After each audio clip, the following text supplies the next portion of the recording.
ನೋಡಿ, silicon city ಬೆಂಗಳೂರಿನಲ್ಲಿ ನಶೆಯ ಕರಾಳ ದುನಿಯಾ ಬಟಾ ಬಯಲಾಗಿದೆ. ಉಪ್ಪಾರಪೇಟೆ ಪೊಲೀಸ್ ಸ್ಟೇಷನ್ ಕೂಗಳತೆ ದೂರದಲ್ಲಿದ್ರು ಕೂಡ ಡೋಂಟ್ ಕೇರ್ ಮಾಫಿಯಾ ಎನ್ನುವಂಥದ್ದು ಹೆಮ್ಮರವಾಗಿ ಬೆಳೆದು ನಿಂತಿದೆ. ಆದ್ರೆ ನಿಮ್ಮ ರಿಪಬ್ಲಿಕ್ ಕನ್ನಡ ಇದೆಲ್ಲವನ್ನು ಕೂಡ ಇಂಚಿಂಚಾಗಿ ಅನಾವರಣ ಮಾಡ್ತಾ ಇದೆ. ಆ ಬಗ್ಗೆ ಒಂದು ಕಂಪ್ಲೀಟ್ ರಿಪೋರ್ಟ್ ಇದೆ, ಬನ್ನಿ ನೋಡ್ಕೊಂಡು ಬರೋಣ.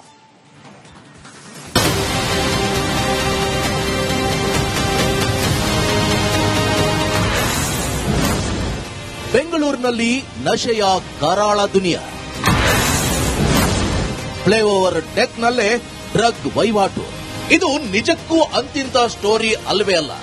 ಸಮಸ್ತ ಕರುನಾಡೆ ಬೆಚ್ಚಿ ಬೀಳುವಂತ ಹಾಗೂ ನೋಡಲೇಬೇಕಾದ ಸುದ್ದಿ. ಅದರಲ್ಲೂ ನೂತನ ಗೃಹ ಸಚಿವ ಪ್ರಿಯಾಂಕ್ ಖರ್ಗೆ ಮಿಸ್ ಮಾಡದೆ ನೋಡಲೇಬೇಕಾದ ಸುದ್ದಿ. ಬೆಂಗಳೂರಲ್ಲಿ ಫ್ಲೈಓವರ್ ಡೆಕ್ ಒಳಗೆ ಡ್ರಗ್ ದಂಧೆ ನಡೀತಾ ಇರೋ ಕರಾಳ ದುನಿಯಾ ಬಯಲಾಗಿದೆ. ಸದ್ಯ ನನಗ ಆನಂದರಾವ್ ಸರ್ಕಲ್ ಬಳಿ ಇರುವಂತದ್ದು, ಮೌರ್ಯ ಸರ್ಕಲ್ ಫ್ಲೈಓವರ್ ಏನಿದೆ ಆ ಒಂದು ಫ್ಲೈಓವರ್ ನ ಬಳಿ ಇರುವಂತದ್ದು.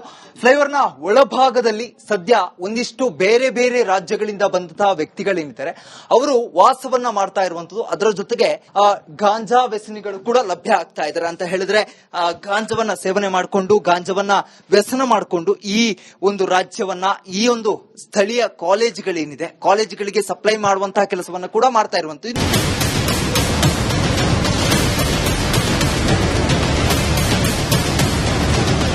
ನೋಡಿ, ಎಲ್ಲೆಂದರಲ್ಲಿ ಸಿರೇಂಜ್, ಮಾದಕ ವಸ್ತುಗಳು ಬಿದ್ದಿರೋ ದೃಶ್ಯ.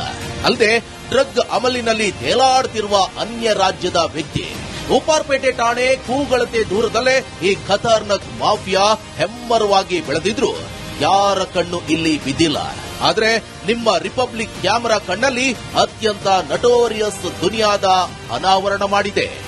ಆನಂದರಾವ್ ಸರ್ಕಲ್ ಏನಿದೆ ಆ ಒಂದು ಆನಂದರಾವ್ ಸರ್ಕಲ್ ನಲ್ಲಿರುವಂತಹ ಈ ಒಂದು ಫ್ಲೈಓವರ್ ನ ಮಧ್ಯಭಾಗದಲ್ಲಿ ಒಂದಿಷ್ಟು ಜಾಗವನ್ನ ಬಿಡಲಾಗುತ್ತೆ. ಆ ಒಂದು ಜಾಗದಲ್ಲಿ ಇದೀಗ ಬೇರೆ ಬೇರೆ ರಾಜ್ಯದಿಂದ ಬಂದಿರುವಂತವರು, ಅದರ ಜೊತೆಗೆ ಡ್ರಗ್ಸ್ ಮತ್ತೆ ಗಾಂಜಾವನ್ನ ವ್ಯಸನವನ್ನ ಮಾಡ್ತಾ ಇರುವಂತಹ ಒಂದಿಷ್ಟು ಜನ ಇಲ್ಲಿ ವಾಸವನ್ನ ಇರ್ತಾ ಇರುವಂತದ್ದು. ಇನ್ನು ಇದು ಹೇಗೆ ಪತ್ತೆ ಆಯ್ತು ಅಂತ ಹೇಳಿದ್ರೆ, ಕಳೆದ 2-3 ದಿವಸಗಳಿಂದ ಇಲ್ಲಿ ಒಂದಿಷ್ಟು ಚಾಲಕರು ತಮ್ಮ ಕಾರ್ಗಳನ್ನ ಹಾಕಿಕೊಂಡಿರ್ತಾರೆ. ಆ ಒಂದು ಕಾರ್ಗಳನ್ನ ಹಾಕಿಕೊಂಡಿದ್ದಂತಹ ಸಂದರ್ಭದಲ್ಲಿ ತಮ್ಮ ಮೊಬೈಲ್ಗಳು ಕಳುವಾಗಿರುತ್ತೆ. ಉಪ್ಪಾರಪೇಟೆ ಪೊಲೀಸ್ ಸ್ಟೇಷನ್ ಅಲ್ಲಿ ದೂರುಗಳನ್ನ ಕೊಡುವಂತಹ ಕೆಲಸವನ್ನ ಕೂಡ ಮಾಡ್ತಾರೆ.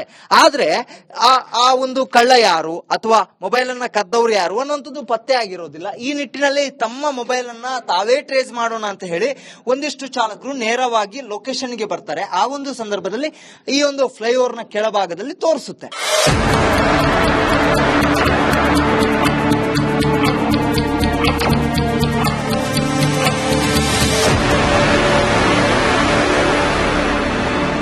ನೋಡಿದ್ರಲ್ವಾ, ಫ್ಲೈಓವರ್ನ ಕೆಳಗಿರುವಂತಹ ಡೆಕ್ನಲ್ಲಿ ನಶೆಯ ವಹಿವಾಟು.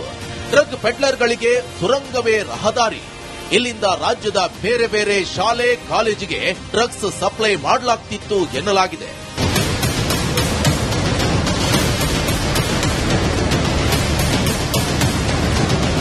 ರಿಪಬ್ಲಿಕ್ ಡೇರಿಂಗ್ ರಿಪೋರ್ಟಿಂಗ್ ಜನನಾಯಕರ ಗಮನಕ್ಕೆ ಬಂದಿದ್ದು ಇದರ ಬಗ್ಗೆ ರಿಯಾಕ್ಷನ್ ಕೊಟ್ಟಿದ್ದಾರೆ.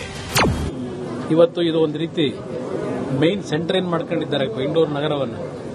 ಇವತ್ತು ಹಲವಾರು ಕುಟುಂಬದ ಯುವಕರು ಇವತ್ತು ಈ ಒಂದು ದಂಧೆಯಲ್ಲಿ ಅತ್ಯಂತ ಕುಟುಂಬಗಳ ಒಂದು ಕೆಟ್ಟ ಪರಿಸ್ಥಿತಿಗೆ ಬರ್ತಕ್ಕಂಥದ್ದೇನಿದೆ.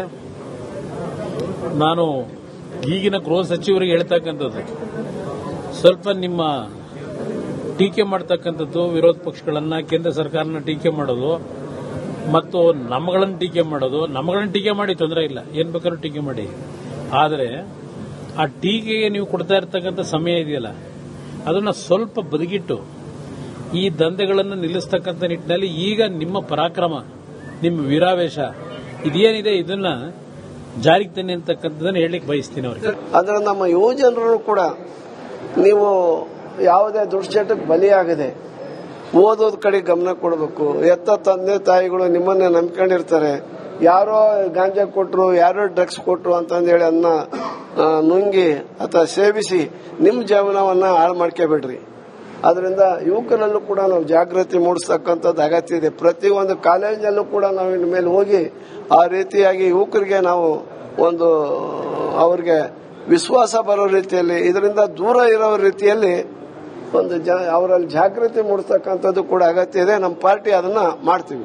ಬೆಂಗಳೂರಲ್ಲಿ ಪ್ರತಿಷ್ಠಿತ ಕಾಲೇಜ್ಗಳಲ್ಲಿ ಡ್ರಗ್ಸ್, ಅಫೀಮು, ಗಾಂಜಾ ಬಹಳಷ್ಟು ಸರಬರಾಜದಲ್ಲಿದೆ. ನಾನು ದಿನನಿತ್ಯ ಮಾಧ್ಯಮಗಳಲ್ಲಿ ಮತ್ತೆ ಸೀಸ್ ಮಾಡಿದೆಲ್ಲ ನೋಡ್ತಾ ಇದ್ದೀನಿ. ರಾಜ್ಯ ಸರ್ಕಾರ ಯಾವ ತರ ಉಡ್ತಾ ಪಂಜಾಬ್ ಇತ್ತು, ಉಡ್ತಾ ಬೆಂಗಳೂರು ಆಗಬಾರ್ದಂತ ರಾಜ್ಯದ ಎಲ್ಲರ ವಿದ್ಯಾರ್ಥಿನಿ ನೋವಾಗಿದೆ. ತಕ್ಷಣ ಅಂತ ವ್ಯವಸ್ಥೆಯಲ್ಲಿ ಯಾರು ನಿಸ್ಸಿಮರಿದ್ದಾರೆ, ನಿರಂತರವಾಗಿದ್ದಾರೆ, ಅವರನ್ನ ಹಿಡಿದು ಒಳಗೆ ಹಾಕಬೇಕು. ಮೈಸೂರಲ್ಲಿ ಇಷ್ಟು ದಿನ ಡ್ರಗ್ ಫ್ಯಾಕ್ಟರಿ ಅಡ್ಡೆಗಳು ಪತ್ತೆಯಾಗ್ತಿದ್ವು. ಈಗ ಸಿಲಿಕಾನ್ ಸಿಟಿಯಲ್ಲೂ ಕರಾಳ ದಂಧೆ ಬೆಳಕಿಗೆ ಬಂದಿದ್ದು ಗೃಹ ಸಚಿವ ಪ್ರಿಯಾಂಕ್ ಖರ್ಗೆ ಇದಕ್ಕೆ ಕಡಿವಾಣ ಹಾಕಬೇಕಿದೆ. ಚರಣ್, ರಿಪಬ್ಲಿಕ್ ಕನ್ನಡ, ಬೆಂಗಳೂರು.